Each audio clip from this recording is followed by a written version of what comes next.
Hello everyone, and welcome to my General Hospital official channel. I hope everyone is having a wonderful day. Before we begin, please hit the subscribe button and give this video a thumbs up. The silence in the main living area of the brownstone was a physical presence, thick and heavy, broken only by the faint, rhythmic ticking of the grandfather clock in the corner.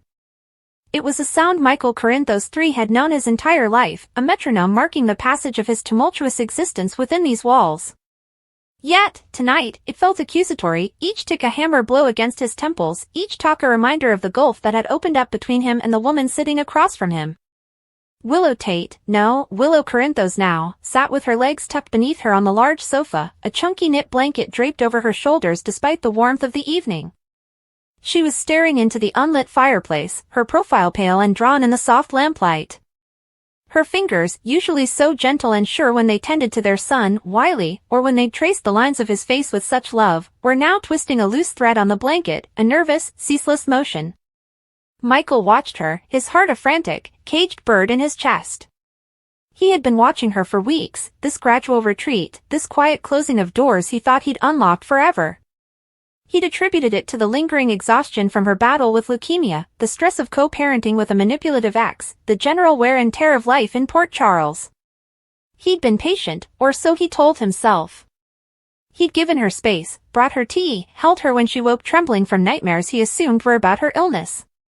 He had constructed a narrative of her pain, a comfortable, understandable narrative, and he had nestled into it, believing his love and support would be enough to see her through it. He was wrong. The truth was far more terrifying, and it was a truth he had meticulously, desperately, tried to bury.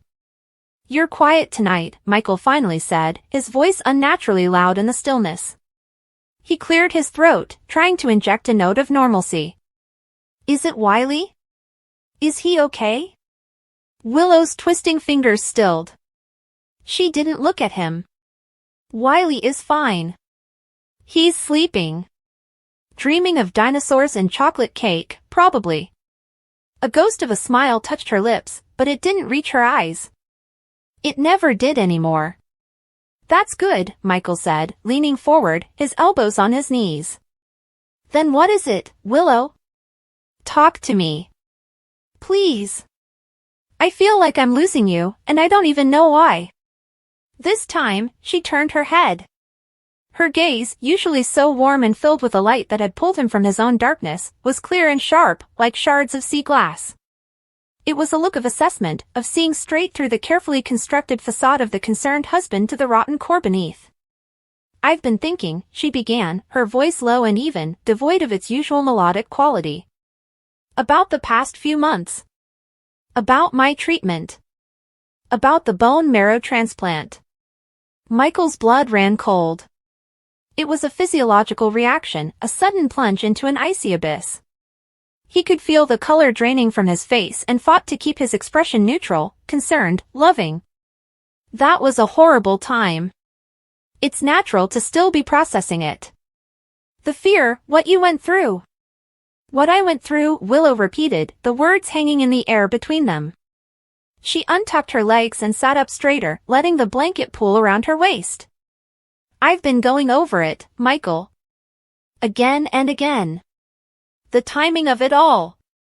The convenience." "Convenience?" he echoed, a hollow laugh escaping him. It sounded fake, even to his own ears. "There was nothing convenient about you fighting for your life, Willow." "Wasn't there?" she asked, her head tilting. "For you? For your mother?" The mention of his mother, Carly, was a second, more targeted blow. Michael felt a surge of defensive anger, a familiar, protective shield. "What are you implying?" "My mother was a wreck. We all were. We did everything we could to save you." "You did," Willow agreed, her tone dangerously soft. "You found a donor. A perfect, anonymous match when no one in my family was suitable. It was a miracle," everyone said. "A miracle that saved my life."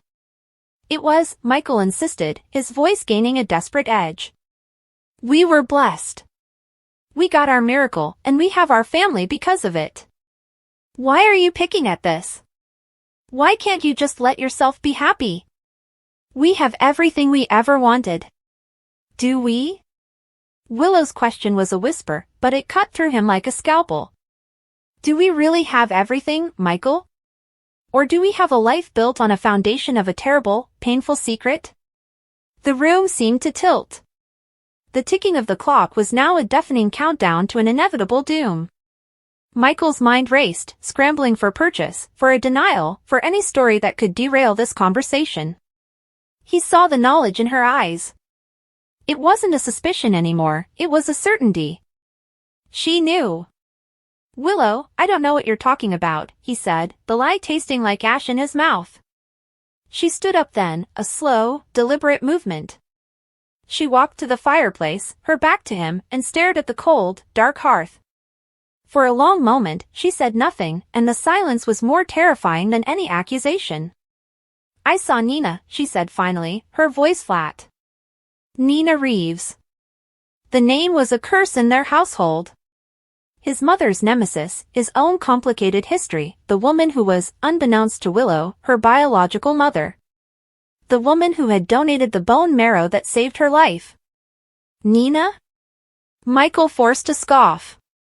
Willow, whatever she said to you, it's a lie. You know she's manipulative. She'll say anything to drive a wedge between us, between our family. She's been trying to get to you for months. Willow turned around. There were no tears in her eyes. Only a profound, bone-deep sorrow that seemed to age her a decade. She didn't say anything to me, Michael. I saw her at the Metro Court. I was having lunch with Chase, and I saw her across the restaurant. She was looking at me. And it wasn't the look of a bitter rival. It was something else. Something maternal. And something so guilty. Michael stood up, his hands clenching into fists at his sides. You're imagining things. You're still not yourself, Willow. The stress, the meds. Stop it. The words cracked through the room, sharp and final. Stop treating me like I'm fragile, like I'm broken, like I can't see what's right in front of me. I'm not the same person I was before the cancer, Michael. I faced death. It changes you. It makes you see things clearly. And I see this. She took a step toward him, and for the first time, he saw the full force of her pain, a pain he had directly caused. I put it all together, Michael. The way you and your mother were so adamant that I not seek out my donor. The legal threats, the pressure. The way you both reacted any time Nina's name was even mentioned in relation to me. The anonymous donor who was a perfect match. The timing, it was right after Nina found out I was her daughter. The daughter she'd been searching for her entire life. Her voice broke on the last word, but she steadied herself, her gaze never leaving his. She was my donor, wasn't she? Nina is my mother, and she is the one who saved my life. And you knew. You knew all along. The confession hung in the air, the truth he had fought so hard to conceal now laid bare between them, ugly and irredeemable. Michael could no longer deny it. The lies had run their course. He saw the absolute conviction in her face, and he knew that any further denial would only deepen the wound, would only make him more of a monster in her eyes. He sank back onto the sofa, his legs unable to support him. He dropped his head into his hands, the image of defeat. The silence stretched, thick with the weight of his unspoken confession. Yes, he whispered, the word torn from the deepest, most shameful part of his soul. A small, broken sound escaped Willow's lips. It was the sound of the last vestige of hope dying. She had known, but hearing him say it, hearing the confirmation, was a different kind of agony. Why? The single word was laden with a universe of hurt. Michael, why? How could you keep that from me? How could you let me believe a stranger had saved me when it was my own mother? A mother I never knew, a mother I had a right to know. He looked up, his own eyes glittering with unshed tears of frustration and fear. To protect you, he exploded, the guilt transforming into a desperate, misplaced anger. Don't you see that? Nina is toxic, Willow. She's manipulative and selfish. She abandoned you at birth. She spent years making our lives, my mother's life, a living hell. What good would come from having her in your life? From being indebted to her for your life? It wasn't your decision to make. Willow cried, her composure finally shattering. Tears streamed down her face, silent and relentless. It was my life. My mother. My choice. You took that from me. You and your mother, you decided what was best for me. You treated me like a child, like a pawn in your endless war with Nina. We were trying to spare you the pain. Michael argued, standing again, closing the distance between them. She would have used it, Willow. She would have used the donation to manipulate you, to force her way into your life, to tear our family apart. Look what's happening now. I was right. No. Willow shouted, pushing him away, not physically, but with the sheer force of her anguish. You were wrong. So wrong. This secrecy, this lie, this is what's tearing us apart. Not Nina. You. She wrapped her arms around herself, as if trying to hold her broken pieces together. Do you have any idea what you've done? Any idea at all? You let me live these past months in ignorance. You let me build a life with you, a family, on a lie. Every time I thanked God for that anonymous donor, I was thanking her. Every time I felt a pang of sadness that I would never know who gave me this second chance, it was her I was longing for. And you knew. You stood there and you held me and you knew. Her words were lashing him, each one a whip of truth. He had no defense. The righteousness he had felt, the certainty that he was protecting his family, crumbled to dust, revealing the raw, ugly selfishness at its core.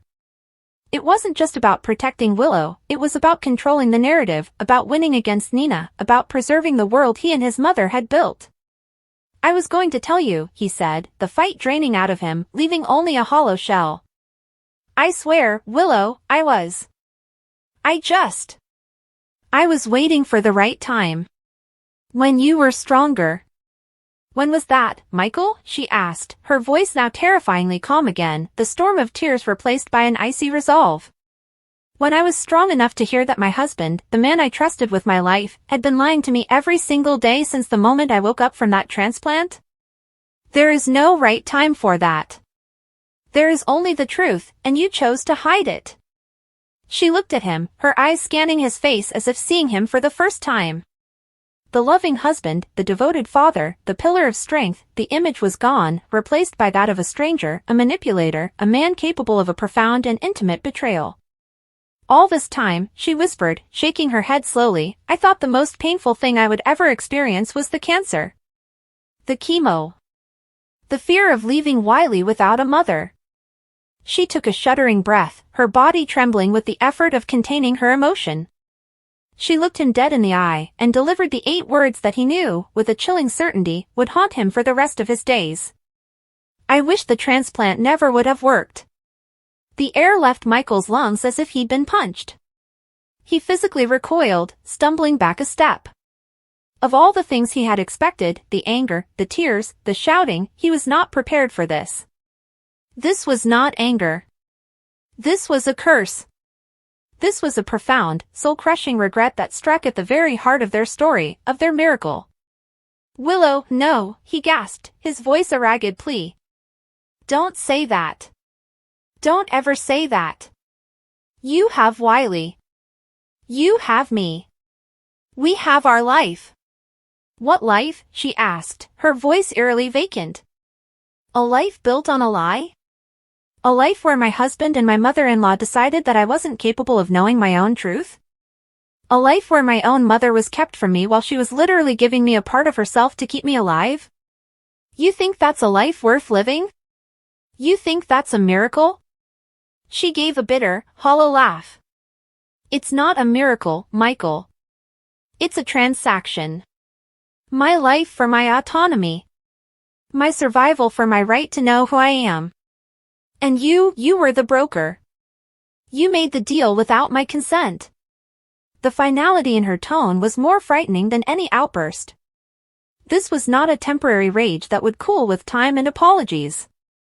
This was a fundamental shift in the landscape of their marriage. The foundation had not just cracked, it had been vaporized.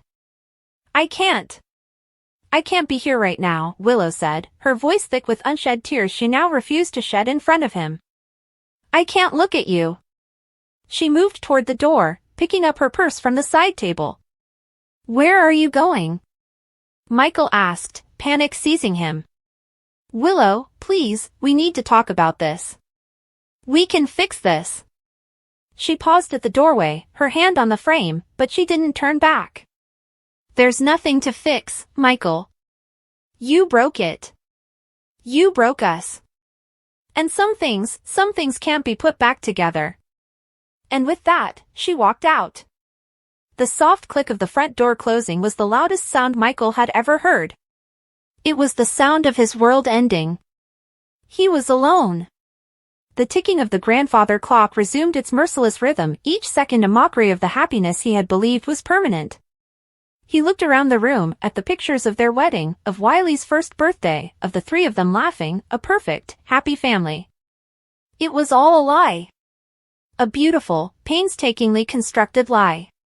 He had hidden the terrible truth, believing it was for the best, believing he was shielding the woman he loved from a painful reality. But in doing so, he had committed a greater sin. He had robbed her of her agency, her history, and the right to make her own choices. He had treated her not as a partner, but as a possession to be protected, even from herself. And now, the consequence of that choice had been delivered in 8 searing, painful words that echoed in the silence of the empty brownstone. I wish the transplant never would have worked. They were words born of a pain so deep, a betrayal so absolute, that death seemed a preferable alternative to a life built on his deception.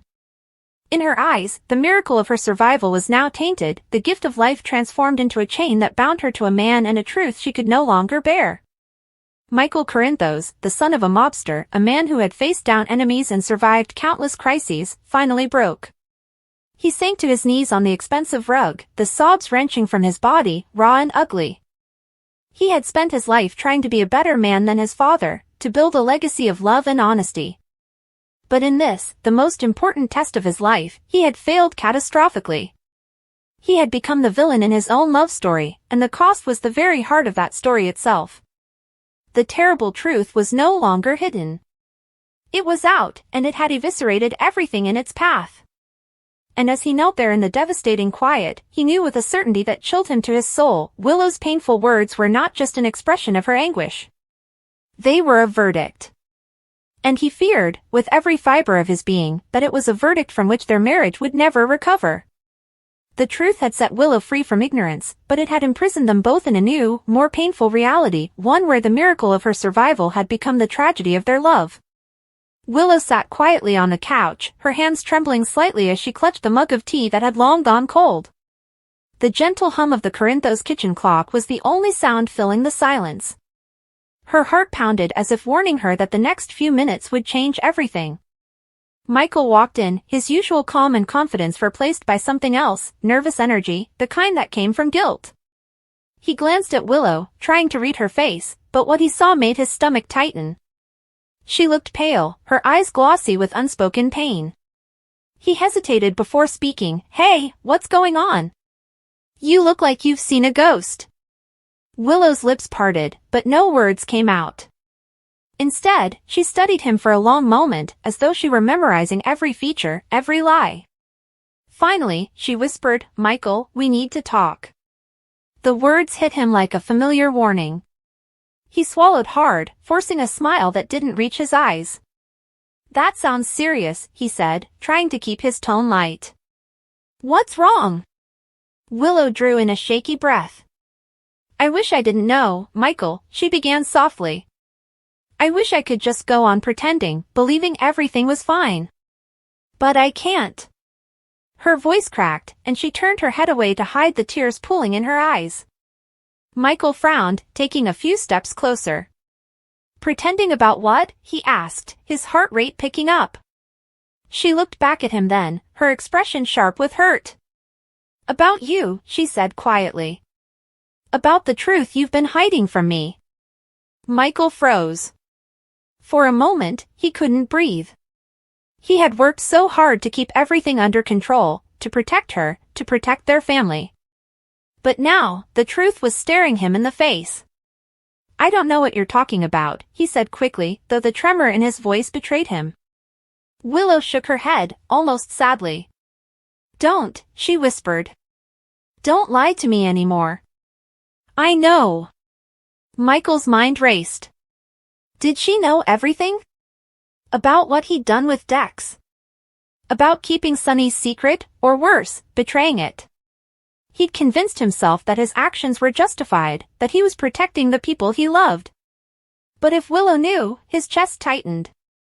"Know what?" he asked carefully, searching for an escape route in her tone. Willow rose from the couch, setting the mug down with trembling fingers. "You think you can protect me by hiding things," she said. "But you're wrong. Lies don't protect, they destroy." She stepped closer, her eyes locked on his. "I know about the secret, Michael. I know what you did behind Sunny's back." The blood drained from Michael's face. His throat felt dry, his voice barely a whisper. "Willow, it's not what you think." She gave a soft, bitter laugh. "Really? Because what I think is that you worked with Dex to take down your own father. That you recorded Sunny, you planned to send him to prison, and then you destroyed the evidence only when it suited you." Her words cut like knives, each syllable tightening the noose around his conscience. Michael tried to step forward, but she raised a trembling hand. "Don't," she said firmly. "Don't come any closer. I can't even look at you right now." He ran a hand through his hair, exhaling sharply. "Willow, I didn't want to hurt anyone. I did it because I thought I was protecting you, protecting our kids." Willow shook her head in disbelief. "Protecting me? By betraying your own father? By lying to me every single day we've been together?" Her voice cracked with emotion, tears spilling down her cheeks. "You think that's protection?" Michael's own eyes glistened, his defenses crumbling. "I made a mistake, okay? A huge one. But everything I did for you, for our family. I couldn't let Sunny drag us into danger again. I couldn't let his world touch ours." Willow stared at him, her heart breaking. "Then you should have trusted me enough to tell me," she said softly. "You made that decision alone, and you lied to me every step of the way." Michael moved toward her again, desperate to reach her, but she stepped back. "Stop," she whispered. "Just stop." The silence between them felt suffocating. Finally, she took a shaky breath and said the words that would haunt them both, "You broke my heart, Michael." But it wasn't just those words, there were 8 others that cut even deeper. Her voice trembled as she spoke them. "I don't know if I can forgive you."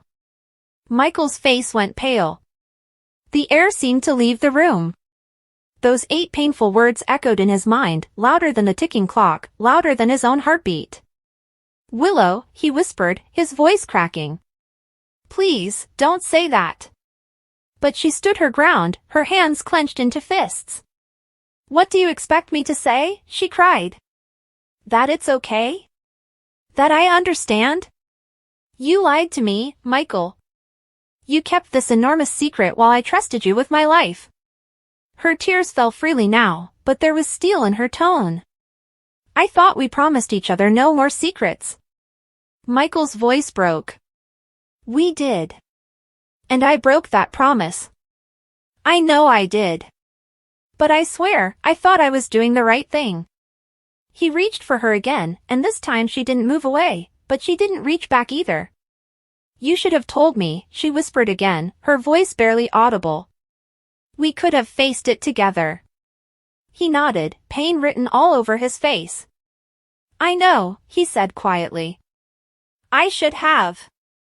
I was scared. I didn't want to lose you." Willow's lips trembled as she looked at him. "But you did," she said softly. "You lost me the moment you chose secrets over honesty." Michael took a deep breath, trying to hold himself together. "Please," he said. "Don't give up on us. We've been through too much to let this destroy everything. Willow's expression softened just slightly, but her heart was still too heavy. You don't understand, she said. It's not just about what you did, it's about the way you looked me in the eyes and lied. Every day. Even when I asked you directly if something was wrong, you told me everything was fine. Michael dropped his head, guilt washing over him. I know. I hate myself for it, he said. I thought I could live with the guilt if it meant keeping you safe. But I was wrong. Willow took a deep breath, her voice quiet but firm. You can't build a family on lies, Michael. You can't protect people by keeping them in the dark. That's not love, that's fear. Her words hit him harder than anything else. She was right. He had built walls instead of bridges, and now he was paying the price. You mean everything to me, he said softly. I can't lose you over this. She looked at him sadly. Then maybe you should have thought about that before you started hiding things. The sound of Wiley's laughter drifted from upstairs, an innocent reminder of the family they had built together. Willow's eyes filled with tears again as she thought of their children. What kind of example were they setting? She turned away, brushing a tear from her cheek. I need time, she said quietly. Time to think, to breathe. Michael's heart sank. Does that mean you're leaving? He asked, his voice trembling. Willow hesitated. I don't know, she admitted. But I can't stay here tonight. Not while everything feels so broken. Michael's eyes filled with panic. Willow, please. Don't do this. Don't walk away from me. She closed her eyes, her shoulders trembling. I'm not walking away forever, she said softly. But I can't look at you right now without hearing those lies all over again. He took a step closer, his voice desperate. You're my whole world. I'll do anything, to make this right. Willow's voice broke as she replied, then start by being honest. With me. With yourself. Stop pretending you're protecting people when what you're really doing is controlling them. Her words stung because they were true. Michael had always tried to be the fixer, the one who made the tough calls, but now it had backfired spectacularly. He ran his hand over his face, trying to hold back tears. You're right, he said finally. I messed up. I've been trying to live up to some impossible standard, trying to fix everything my father broke, and in the process, I became him. Willow's eyes softened with pain. You're not Sonny, she said quietly. But if you keep hiding things and justifying lies, you'll end up just like him. Michael nodded slowly, the realization hitting him hard. I don't want that, he said. I want to be better. For you. For our kids. Willow's voice cracked as she whispered, then prove it. The room fell silent again, the air heavy with everything left unsaid. After a long pause, Willow turned toward the stairs. She stopped halfway and looked back at him, her eyes filled with sorrow. You say you did this to protect us, but what we needed most was your honesty. And now, I don't know if we can ever get that back. Michael watched as she walked away, each step feeling like a dagger to his chest. When he finally heard the bedroom door close upstairs, he sank to the floor, his face buried in his hands. The words echoed in his mind, over and over again, I don't know if I can forgive you. They were more than just words, they were a mirror reflecting everything he'd lost because of one terrible decision. Later that night, Michael sat alone in the dim light of the living room. The house felt unbearably quiet. He picked up a framed photo of their family, his thumb brushing over Willow's smiling face. The weight of his choices pressed down on him until he could hardly breathe. He whispered into the silence, I'm sorry, Willow. I never meant to hurt you. But his apology drifted into the air, unanswered, because she wasn't there to hear it. Upstairs, Willow lay awake, tears slipping silently down her face. She loved Michael, she always would, but love wasn't enough to erase the betrayal. And though her heart ached, she knew one thing for sure, trust, once broken, is the hardest thing to rebuild. By morning, Michael would try again. He'd tell her everything, every secret, every reason, every regret. But the damage was done, and whether Willow's heart could ever heal from the 8 painful words she spoke would depend on what he did next. For now, both of them sat in different rooms, haunted by the same truth: love built on lies will always crumble, no matter how strong it once seemed. Willow stepped closer, her eyes never leaving his. "Don't," she said sharply. "Don't play dumb with me, Michael. I deserve better than that. We deserve better than that." The room seemed to shrink around them, the walls closing in as the weight of her words settled. Michael opened his mouth to speak, but no words came. He was caught, and he knew it. Willow's heart twisted at the sight of him, her strong, confident Michael, reduced to a man scrambling for an escape from the truth. "I found the messages," she continued, her voice cracking slightly. "On your phone. The late-night calls. The meetings you didn't tell me about. I know about her, Michael. I know about Sasha." The name hung in the air like a guillotine, sharp and final.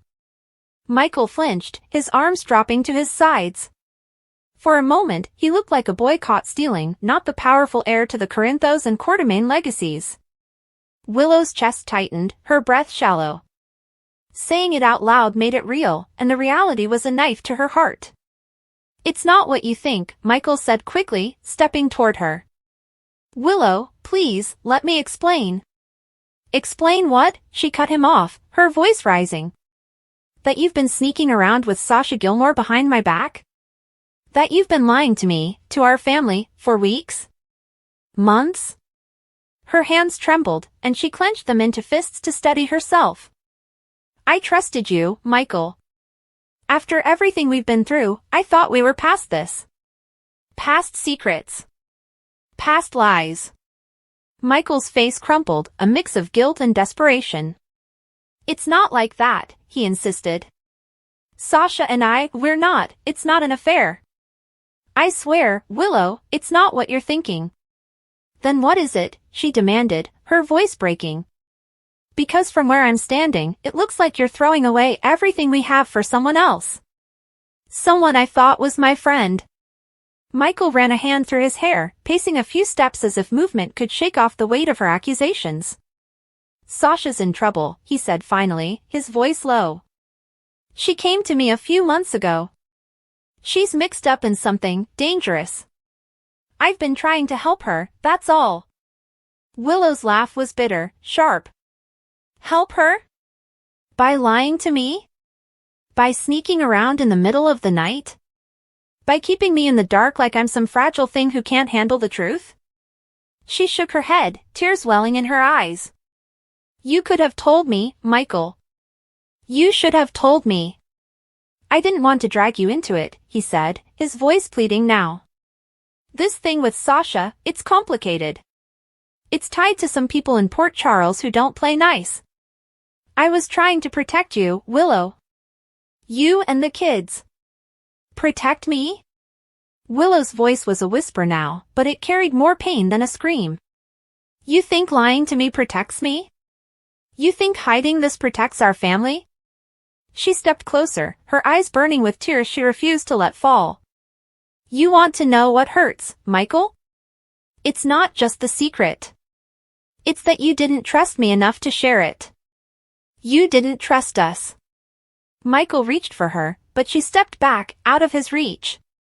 The distance between them felt like a chasm, one that had been growing for weeks without her even realizing it. "Willow, please," he said, his voice raw. "I love you.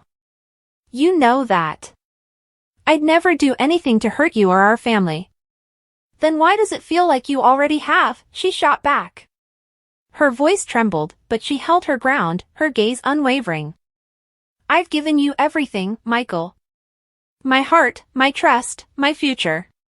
And you've been keeping this from me, letting me believe everything was fine while you were out there playing hero for someone else."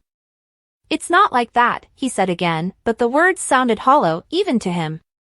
He took a step toward her, desperation etched into every line of his face. "Sasha's in over her head.